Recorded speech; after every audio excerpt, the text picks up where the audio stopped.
ಬಿಜೆಪಿಯಲ್ಲಿ ನಾಯಕರ ಮಧ್ಯೆ ಟಾಕ್ ಫೈಟ್ ಆರಂಭ ಆಗಿದೆ. ಯಲಹಂಕ ಶಾಸಕ ವಿಶ್ವನಾಥ್ ವರ್ಸಸ್ ಮಾಜಿ ಸಿಎಂ ಟಿವಿಎಸ್ ನಡುವೆ ಈಗಲೂ ಕೂಡ ಈ ಒಂದು ವಾಕ್ಸಮರ ಹೀಗೆ ಮುಂದುವರಿತಾ ಇದೆ ನೋಡಿ.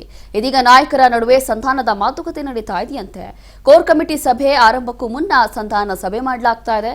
ಸಂಸದ ಡಾಕ್ಟರ್ ಕೆ ಸುಧಾಕರ್, ಶಾಸಕ ಎಸ್ಆರ್ ವಿಶ್ವನಾಥ್, ಮಾಜಿ ಸಿಎಂ ಸದಾನಂದ ಗೌಡ ಮೂವರಿಗೂ ಕೂಡ ಬಿವೈ ವಿಜಯೇಂದ್ರ ಆಹ್ವಾನ ಕೊಟ್ಟಿದ್ದಾರೆ. ಈಗ ರಾಜ್ಯ ಬಿಜೆಪಿ ಕಚೇರಿಯಲ್ಲಿ ನಡೀತಾ ಇರುವಂತಹ ಸಂಧಾನ ಸಭೆ ಇದು.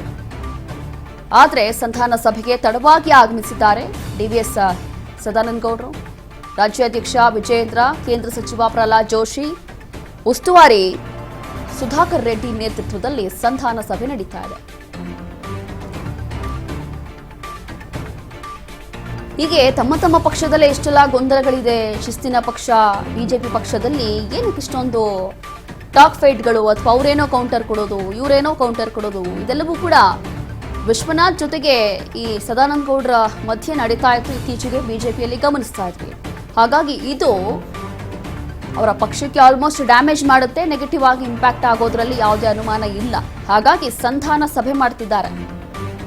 ಉಸ್ತುವಾರಿ ಸುಧಾಕರ್ ರೆಡ್ಡಿ ಅವರ ನೇತೃತ್ವದಲ್ಲಿ ಹೀಗೆ ಉಭಯ ನಾಯಕರು ಕೂತ್ಕೊಂಡು ಸಂಧಾನ ಸಭೆ ಮಾಡ್ತಿದ್ದಾರೆ. ಸಂಧಾನ ಸಭೆ ಮಾಡಿ ಏನು ಸಮಸ್ಯೆ ಆಗ್ತಾ ಇದೆ, ಏನಕ್ಕೆ ಈ ರೀತಿಯಾದಂಥ ಹೇಳಿಕೆಗಳು, ಒಂದು ಕಡೆ ಎಸ್ಆರ್ ವಿಶ್ವನಾಥ್ ಶಾಸಕರು, ಅದರ ಜೊತೆಗೆ ಸದಾನಂದ ಗೌಡರು ಅವರೇನೋ ಒಂದು ಹೇಳಿಕೆ ಕೊಡ್ತಾರೆ, ಅದಕ್ಕೆ ಇವರು ಕೌಂಟರ್ ಕೊಡ್ತಾರೆ. ಇಬ್ರು ಕೂಡ ಬಿಜೆಪಿ ಅವರೇ, ಬೇರೆ ಏನೂ ಅಲ್ಲ, ಒಂದೇ ಪಕ್ಷದವರು. ಹಾಗಾಗಿ ಒಂದೇ ಪಕ್ಷದಲ್ಲಿ ಇಷ್ಟೊಂದು ಗೊಂದಲ ಏನಕ್ಕಿದೆ? ಅದರಲ್ಲೂ ಕೂಡ ಬಿಜೆಪಿಗೆ ಇತ್ತೀಚೆಗೆ ತಮ್ಮ ತಮ್ಮ ಪಕ್ಷದಲ್ಲಿರುವಂಥ ಶಾಸಕರಿಗೆ ಅಥವಾ ಹಿರಿಯ ನಾಯಕರಿಗೆ ಎಷ್ಟೆಲ್ಲ ಅಸಮಾಧಾನ ಇದೆ ಅನ್ನೋಂಥದ್ದಕ್ಕೆ ಮತ್ತೊಂದು ಸಾಕ್ಷಿ ಇದು. ಹಾಗಾಗಿ ಅವರು ಒಂದು ಚಾಲೆಂಜ್ ಆಗ್ತಾರೆ, ಮತ್ತೆ ಎಸ್ಆರ್ ವಿಶ್ವನಾಥ್ ಒಂದು ಕಡೆ ಚಾಲೆಂಜ್ ಆಗ್ತಾರೆ, ಮತ್ತೆ ಸದಾನಂದ ಗೌಡ್ರು ಅದಕ್ಕೆ ಇನ್ನೊಂದು ಕೌಂಟರ್ ಕೊಡ್ತಾರೆ. ಇತ್ತೀಚೆಗೆ ಬರೀ ಇದೇ ನಡೀತಾ ಇದೆ. ಬೇರೆ ಬೇರೆ ಪಕ್ಷದವರಲ್ಲ, ಎಲ್ಲ ಒಂದೇ ಪಕ್ಷದವರು. ಖುದ್ದು ತಮ್ಮ ಪಕ್ಷದಲ್ಲಿ ಇಷ್ಟೊಂದು ವಿರೋಧಗಳು ವ್ಯಕ್ತ ಆಗ್ತಿತ್ತು. ಇಬ್ಬರು ನಾಯಕರಿಗೆ ಬಹಿರಂಗ ಹೇಳಿಕೆ ಕೊಡದಂತೆ ಈಗ ತಾಕೀತು ಮಾಡಲಾಗ್ತಾ ಇದೆ. ಸಂಘ ಪರಿವಾರ ಕೂಡ ಈ ಬಗ್ಗೆ ಆಕ್ರೋಶವನ್ನ ವ್ಯಕ್ತಪಡಿಸಿರೋ ಬಗ್ಗೆ ಉಲ್ಲೇಖ ಆಗಿದೆ.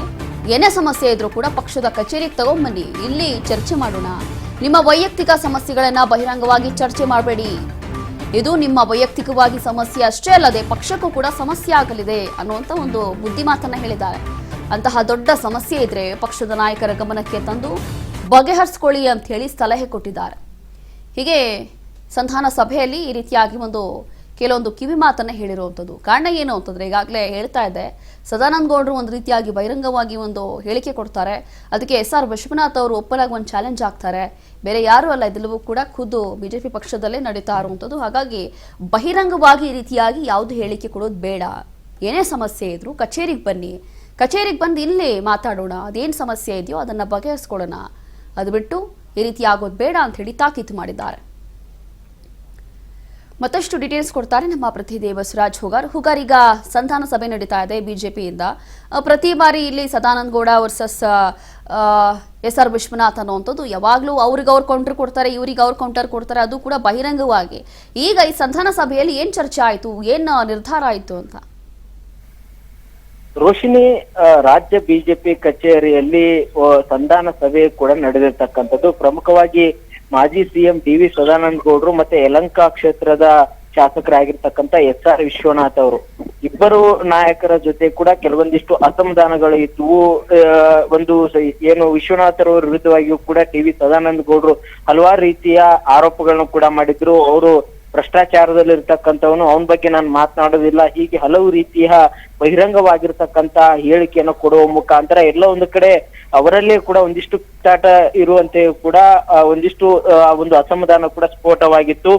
ಮತ್ತೆ ಎಸ್ಆರ್ ವಿಶ್ವನಾಥ್ ಅವರು ಕೂಡ ಡಿ.ವಿ. ಸದಾನಂದ ಗೌಡರ ವಿರುದ್ಧವಾಗಿ ಕೂಡ ಕೆಲವೊಂದಿಷ್ಟು ಹೇಳಿಕೆಗಳನ್ನ ಕೂಡ ಕೊಟ್ಟಿದ್ರು. ಅದು ಎಲ್ಲ ಒಂದ್ ಕಡೆ ಬಿಜೆಪಿ ಪಾಳದಲ್ಲಿ ಕೂಡ ಒಂದಿಷ್ಟು ಇವರಲ್ಲೇ ಒಡಕಿದೆ, ಅಸಮಾಧಾನ ಇದೆ ಅನ್ನುವಂಥದ್ದು ಬಹಳ ದೊಡ್ಡ ಮಟ್ಟಿಗೂ ಕೂಡ ಚರ್ಚೆಗೆ ಗ್ರಾಸವಾಗಿತ್ತು. ಹಾಗಾಗಿ ಈ ಹಿನ್ನೆಲೆಯಲ್ಲಿ ಇವತ್ತು ಬಿಜೆಪಿ ಕಚೇರಿಯಲ್ಲಿ ಬಿಜೆಪಿಯ ರಾಜ್ಯಾಧ್ಯಕ್ಷರಾಗಿರ್ತಕ್ಕಂಥ ವಿಜಯೇಂದ್ರ ಅವರು ಕೂಡ ಒಂದು ಸಂಧಾನ ಸಭೆ ನಡೆಸಿದ್ದಾರೆ.